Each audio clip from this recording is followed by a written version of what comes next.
Un jeune garçon, Carlos, qui ignore que son père est mort, est contraint, en pleine guerre d'Espagne, de rester dans un orphelinat catholique qui se situe dans la ville de Santa Lucia. Il peine à se faire respecter par les autres enfants et est violenté par Jacinto, un ancien pensionnaire qui est devenu l'homme à tout faire de l'établissement.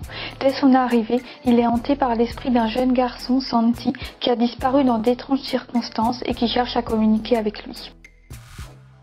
L'échine du diable, dont le titre en version originale est El Espinazo del Diablo, est un film d'épouvante horreur mexicano-espagnol qui a été réalisé par Guillermo del Toro en 2001. Il a été financé et produit par Pedro Almodóvar ainsi que par son frère Agustín. Les acteurs principaux sont Marisa Paredes dans le rôle de Carmen, la directrice de l'orphelinat, Eduardo Noriega qui incarne Jacinto, Federico Lupi qui interprète le docteur Cazares, Fernando Tielv qui joue Carlos, Íñigo Garcés dans le rôle de Jaime et enfin Junio Valverde qui incarne Santi. Le film a reçu plusieurs récompenses, notamment le Grand Prix d'argent du meilleur film fantastique européen au Festival du film fantastique d'Amsterdam, le prix du jury, le prix de la critique internationale et le prix du jury jeune de la région Lorraine au Festival international du film fantastique de Gérardmer.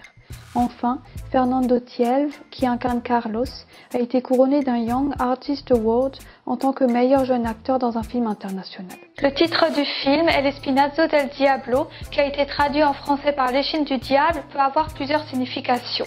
En espagnol, espinazo signifie la colonne vertébrale des animaux vertébrés. Ce mot peut également se traduire par la clé de voûte, une pièce essentielle qui permet de soutenir le reste des éléments. Dans le film, le docteur Cazares explique à Carlos que l'échine du diable est une malformation de la colonne vertébrale des enfants de personnes, des enfants monstrueux qui n'auraient pas dû naître. Cette anomalie apparaît notamment sur un fœtus baignant dans l'eau des limbes et conservé par le docteur dans un bocal. Ainsi, on peut dire que tous les enfants de l'orphelinat sont censés la posséder puisqu'ils sont tous orphelins. Pour moi, celui qui est supposé avoir l'échine du diable est Jacinto, lui-même orphelin, qui incarne le mal et n'hésite pas à violenter ou à tuer. Guillermo del Toro est un réalisateur, scénariste, romancier et producteur de cinéma mexicain qui est né le 9 octobre 1964 à Guadalajara. Il a été délaissé par ses parents, des gens riches, et a été recueilli par sa grand-mère, une femme très pieuse. Très solitaire durant sa jeunesse, il s'est créé un univers rempli de monstres. Il puise son inspiration à la fois dans les icônes catholiques, mais également dans la littérature et le cinéma fantastique. Il a notamment réalisé des films Chronos en 1993, Mimic en 1997, Blade 2 en 2002 avec Wesley Snipes, Hellboy en 2004, Le Labyrinthe de Pan en 2006, Hellboy 2, Les Légions d'Or Maudites en 2008, Pacific Rim en 2013, Crimson Peak en 2015 et enfin La Forme de l'eau en 2017. Guillermo del Toro s'est inspiré de son enfance pour écrire le film L'échine du diable et en particulier de la période où il a vécu dans un orphelinat. Il décrit cette époque dans ses interviews comme terrorisante. Il évoque également dans ce long métrage un autre sujet qui est très important pour lui, celui de la guerre civile d'Espagne, puisqu'il a côtoyé étant jeune des républicains espagnols qui s'étaient réfugiés au Mexique. Le film se déroule pendant la guerre civile d'Espagne. Elle a opposé le gouvernement républicain du Front populaire, les Rouges, à une insurrection militaire et nationaliste dirigée par Franco, les Bleus. Elle s'est soldée par 600 000 morts et a été remportée par les nationalistes, aidés par l'Allemagne hitlérienne et l'Italie fasciste. Cette guerre a duré de 1936 à 1939 et a fracturé ce pays. Tout au long du film, il y a des références à la guerre civile d'Espagne. En effet, dès les premières images, on voit un avion qui lâche une bombe. Carmen, veuve amputée d'une jambe, évoque la chute prochaine de Barcelone. Elle aura d'ailleurs lieu le 26 janvier 1939. Elle abrite dans son orphelinat des enfants de républicains. Le docteur Cazares assiste à l'exécution des membres des brigades internationales qui sont fusillés et parmi lesquels il reconnaît Ayala, le tuteur de Carlos. Dans la cour centrale est plantée une bombe qui n'a pas explosé, qui a été désactivée et qui porte le drapeau républicain. Les membres de l'orphelinat sont soumis à des restrictions alimentaires. Enfin, lorsque certains personnages comme Ayala, Dominguez apparaissent, ils évoquent la guerre, les morts, les exilés.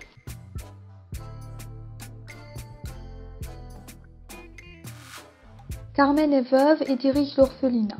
Elle a été amputée de la jambe droite et porte une prothèse qui la fait souffrir. Elle est à la fois une maman pour les enfants de l'orphelinat, la meilleure amie du docteur Casares et la maîtresse de Jacinto qu'elle considère comme un fils, car ce dernier a passé son enfance dans cet établissement. Elle cache les lingots d'or de la cause républicaine. Elle est gravement blessée dans l'explosion provoquée par Jacinto et meurt dans les bras du docteur Casares. Orphelin, il a grandi dans cet établissement qu'il a quitté quelques années plus tard pour y revenir travailler comme homme à tout faire. Il déteste toutefois cet orphelinat et rêve de partir. Il entretient des rapports sexuels avec Carmen, non pas parce qu'il est amoureux d'elle, mais parce que cette dernière possède la clé du coffre où est caché l'or dont il connaît l'existence. Ainsi, après leurs ébats, il subtilise une clé de son trousseau et tente d'ouvrir la serrure la nuit, à l'abri des regards, mais en vain.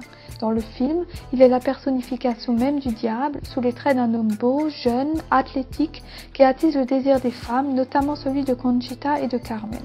En effet, cette dernière se sent diminuée depuis qu'elle a été amputée, mais retrouve sa féminité dans les bras de Jacinto.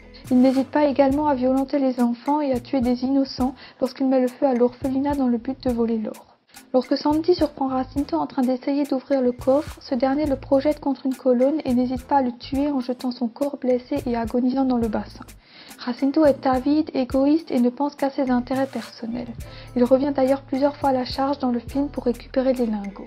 Lorsqu'il tente de s'échapper avec l'or, il sera attaqué par les enfants et jeté à son tour dans le bassin où il s'enfoncera dans les profondeurs, entraîné à la fois par le poids de son butin et par le fantôme de Santi qui sera vengé.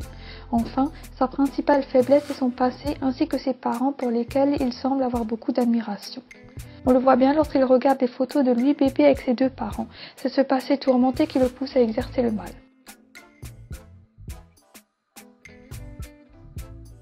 Il est d'origine argentine. Il habite depuis de nombreuses années en Espagne. Il s'occupe des enfants avec son amie Carmen, la directrice dont il est éperdument amoureux, mais il n'ose pas lui avouer sa flamme. Il sait toutefois que cette dernière entretient une relation charnelle avec Jacinto. Il est médecin et base son raisonnement sur les faits. Il n'est donc pas censé croire aux superstitions ou au surnaturel. Cependant, on peut penser que ce dernier n'est pas aussi pragmatique qu'il le fait croire car il n'hésite pas à boire de l'eau des limbes, un liquide qui est supposé soigner l'impuissance ainsi que d'autres maladies comme il l'explique à Carlos.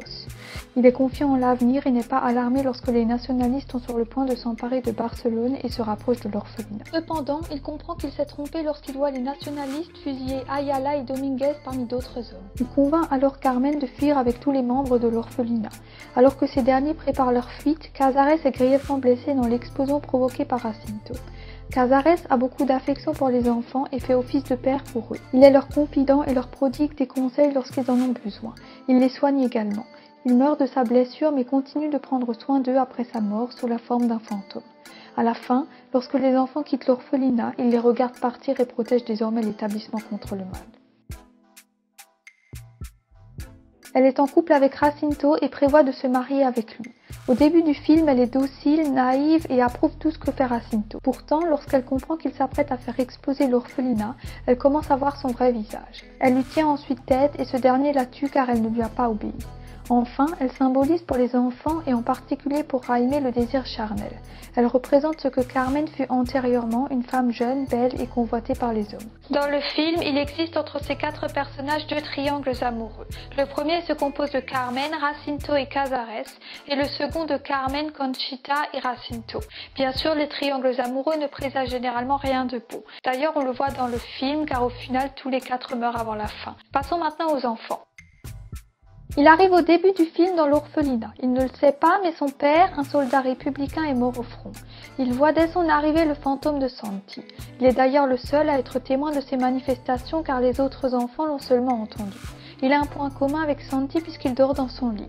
Au début, il est effrayé par ses apparitions puis il finit par communiquer avec lui et comprend que ce dernier veut se venger de Jacinto. Il va l'aider à accomplir sa vengeance. Santi est un petit garçon injustement assassiné par Jacinto. Il hante l'orphelinat. Son visage ressemble à une vieille poupée de porcelaine cassée. Sa blessure au front ne cesse de saigner, évoquant une grande souffrance. Son objectif est de se venger de Jacinto, mais il ne peut agir seul. L'intrigue se passe dans un orphelinat construit dans un endroit désertique où peine à pousser la moindre végétation. Il ressemble à une forteresse et à un jour de marche du village le plus proche. S'échapper de ce lieu équivaut à mourir. L'institution est traversée par de nombreux couloirs, possède des dépendances, des secrets et surtout une cave avec un bassin où se passent les principales scènes surnaturelles. Le choix de ce lieu rentre dans les codes du fantastique. Enfin, l'orphelinat représente un refuge contre la guerre. D'un point de vue cinématographique, dans la plupart des films fantastiques, l'obscurité contribue à l'apparition d'événements surnaturels. Dans Les Chines du Diable, la majorité des faits étranges se passent effectivement la nuit, à l'exception de 3 événements importants: la première manifestation de Santi, l'accomplissement de sa vengeance et enfin la métamorphose de Cazares en fantôme. Ainsi, le réalisateur insiste sur la mise en lumière de l'invisible. La figure du spectre tient dans le film une place très importante puisqu'elle est évoquée dès les premières minutes par la voix off de Cazares qui se questionne quant à la définition d'un fantôme. On entend d'ailleurs la même voix à la fin qui répète les propos du début comme si l'histoire recommençait. Ce procédé renvoie à la définition même du fantôme puisque ce dernier est condamné à réapparaître encore et encore. On trouve dans ce film toutes sortes de fantômes: Santi, victime innocente et vengeresse qui erre entre les deux mondes; Carmen, hantée par le douloureux souvenir de l'amputation de sa jambe; Cazares, qui devient le protecteur des enfants et le gardien des lieux; et enfin Jacinto, hanté par son passé d'enfant dans l'orphelinat. Il existe également un fantôme métaphorique présent tout au long du film, la guerre. Il est représenté par l'obus planté au milieu de la cour, constante épée de Damoclès qui symbolise une guerre meurtrière pour le pays et qui laisse des traces indélébiles encore aujourd'hui. Dans le film, Jacinto peut être assimilé au fascisme, les enfants de l'orphelinat au peuple espagnol, le vieux professeur à l'ancienne République. Enfin, Santi représente la guerre civile d'Espagne. Ce film, qui oscille entre le fantastique, le réel, l'histoire et l'émotion, est une pure réussite. Guillermo del Toro situe son histoire en pleine guerre d'Espagne, dans un orphelinat où les enfants sont malmenés par les adultes et sont confrontés à la violence et la mort. Les acteurs sont remarquables, les décors sont bien travaillés et la musique est splendide. Bref, vous l'aurez compris, je vous le recommande fortement. Voilà, ma vidéo est terminée. J'espère qu'elle vous aura plu. N'oubliez pas de vous abonner et de liker. À très vite pour une nouvelle vidéo.